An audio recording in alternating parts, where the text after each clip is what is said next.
Alors salut tout le monde, c'est JC. Alors aujourd'hui une nouvelle vidéo avec un jeu très attendu, enfin moi que j'attendais beaucoup depuis quelques mois déjà. Il s'agit de Kenka Bancho 2 sur PlayStation 2 en version japonaise. Alors je fais cette vidéo, ce sera une vidéo à moitié test et à moitié tutoriel, vu que le jeu est entièrement en japonais, comme j'avais fait le test du premier Kenka Bancho il y a déjà quelques mois de ça. J'avais fait une vidéo mi-test, mi-tutoriel, et là je vais faire la même chose pour Kenka Bancho 2.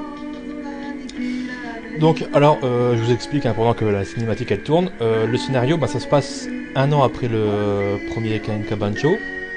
On a le héros du premier qui a réussi à réunifier tous les lycées de sa ville, et qui est maintenant le caïd de la cité, si je puis dire comme ça. Sauf qu'un an après, il y a un nouveau gang qui fait son apparition et qui veut contrôler tous les lycées. Et cette fois-ci, on contrôle plus le héros du premier, on contrôle un nouveau héros. Et sauf que le héros du 2 a un lien de parenté avec le big boss, le nouveau big boss du jeu, quoi. Donc voilà un peu pour le début du scénario. Je vais pas trop vous spoiler, quoi. Même si c'est en japonais, on peut quand même comprendre grâce aux cinématiques. Donc on va pas perdre de temps. Alors quand vous commencez la partie, vous avez trois menus. Alors là c'est le menu pour démarrer une nouvelle partie. Là c'est pour démarrer une partie à partir d'une sauvegarde. Et là c'est les options. Alors nous on va commencer depuis le début. Hop, on a trois niveaux de difficulté. Difficile, normal et facile. On va se mettre en normal. Il n'y a pas de problème. Alors comme dans le premier Kenka Bancho, on peut renommer son héros. Alors là c'est le nom de famille, là c'est le prénom. On choisit, j'appuie sur rond, ensuite j'efface avec le triangle, et ensuite, toujours avec la croix directionnelle ou la navigation de gauche, je choisis soit les hiragana, kana et kanji, soit les lettres de notre alphabet, soit l'alphabet cyrillique pour écrire en russe. Bon, moi je vais choisir notre alphabet standard, je vais marquer JC, allez hop. Voilà, JC. Je reviens en arrière avec croix, hop, une deuxième fois avec croix, là je mets rien pour mon prénom, et ici c'est pour confirmer. Alors là il me demande si je veux vraiment que mon héros s'appelle comme ça, alors là c'est non, là c'est oui, alors moi je dis oui, et puis on va commencer comme ça la partie. Alors comme dans le premier Kenka Bancho, il y a aussi au début une phase un mini tutoriel qui vous explique un peu les bases du jeu. Sauf qu'on va le passer, je vais vous montrer comment on le passe, parce que ça sert à rien, je vais tout vous montrer après. Alors là, il vous demande si vous voulez vous entraîner avec lui, vous dites non, il va vous le redemander une deuxième fois, vous dites non, et puis là, on va avoir une cinématique, et je vais vous montrer que dans les cinématiques, il y a deux petites nouveautés, enfin une grosse nouveauté plutôt, par rapport aux anciennes cinématiques. C'est-à-dire que, vous voyez, si vous appuyez sur Start, vous pouvez faire une pause, ça c'est super intéressant pendant les cinématiques. Sans quoi vous pouvez appuyer sur rond et puis vous passez directement au prochain dialogue et vous appuyez sur select pour skipper la cinématique. Alors là on arrive dans le menu quand le héros est chez lui. Là comme tout est en japonais, je vais vous aider un petit peu. Je vais essayer de faire en vitesse pour que le test ne dure, pour que la vidéo ne dure pas trop longtemps. Alors ici c'est pour dormir, on valide tout le temps avec rond, puis on revient avec croix, comme d'habitude. Alors là c'est pour dormir jusqu'au petit matin. Alors là comme il est 8h du matin, je peux dormir pendant 24 heures quoi, jusqu'au lendemain matin. C'est quoi, je peux choisir de dormir 1 heure, 2 heures, 3 heures, 4 heures, jusqu'à 12 heures d'affilée. Mais il faut savoir que si vous ne dormez qu'une seule heure, enfin dormir 1 heure ça suffit pour récupérer tous vos points de vie, il n'y a pas de problème. Alors, comme je ne veux pas dormir, je reviens en arrière. Ici c'est pour sortir, pour aller visiter la ville. Ici c'est pour vous changer, vos vêtements, votre coupe de cheveux, votre barbe, tout ça. Par exemple je choisis mon t-shirt, pour l'instant j'ai qu'un seul t-shirt. Alors je peux choisir par exemple, hop, je mets pas de t-shirt, je suis torse nu en dessous quoi. Hop, je vais récupérer mon t-shirt. Alors il y a un truc intéressant, quand vous appuyez sur triangle, vous voyez, vous pouvez reconfigurer vos vêtements que vous avez déjà sur vous. Alors ici c'est tout ce qu'il y a par-dessus vous. Si vous appuyez sur rond, vous voyez, hop, j'ai entrouvert entre ouvert ma veste. Ici, elle est complètement ouverte, ou là, elle est complètement fermée, par exemple, il n'y a pas de problème. Ici, c'est pour avoir le t-shirt au-dessus du pantalon, ou rentrer dans le pantalon, par exemple. Ou là, c'est pour relever les manches, vous voyez. Alors, ici, c'est les objets que vous possédez. Hein. Alors là, vous voyez, je peux mettre que 4 objets, mais en fait, en choisissant plusieurs vêtements, certains vêtements, je peux porter jusqu'à 8 objets maximum.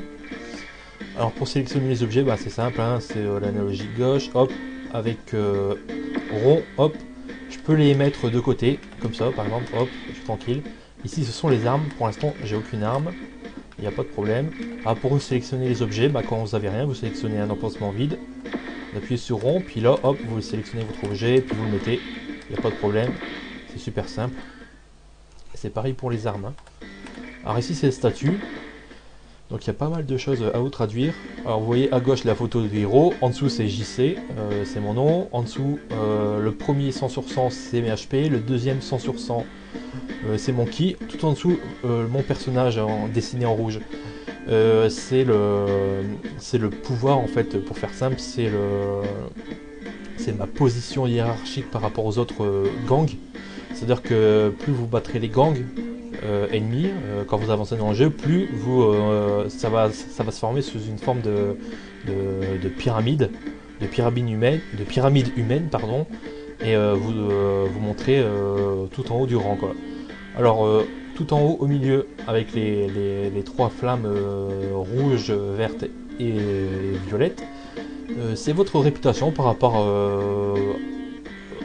à vos ennemis, puis aux passants, enfin à tous les personnages du jeu. Alors si vous êtes tout à gauche, c'est super. Si vous êtes au milieu, c'est normal, vous êtes normal. Et si vous êtes violet, et ben vous êtes totalement impopulaire face à la populace locale. Donc c'est très mauvais pour vous. Alors pour être super fort, et ben c'est simple. Il suffit toujours de vous battre toujours à main nue, jamais avec des armes. Faut jamais frapper les passants. Faut jamais frapper la police, puis jamais faire d'infraction. Donc ça c'est très simple. Ensuite tout en haut à droite 10 000, bah, c'est 10 000 yens, c'est mon argent que j'ai. En dessous le 0, bah, c'est mes dettes, pour l'instant j'ai 0 yens en dette. En dessous le deuxième 0, c'est mon expérience totale, pour l'instant je suis au début du jeu donc j'ai rien. Et le dernier 0, c'est mes points d'expérience que je peux utiliser à chaque fois que je monte de niveau.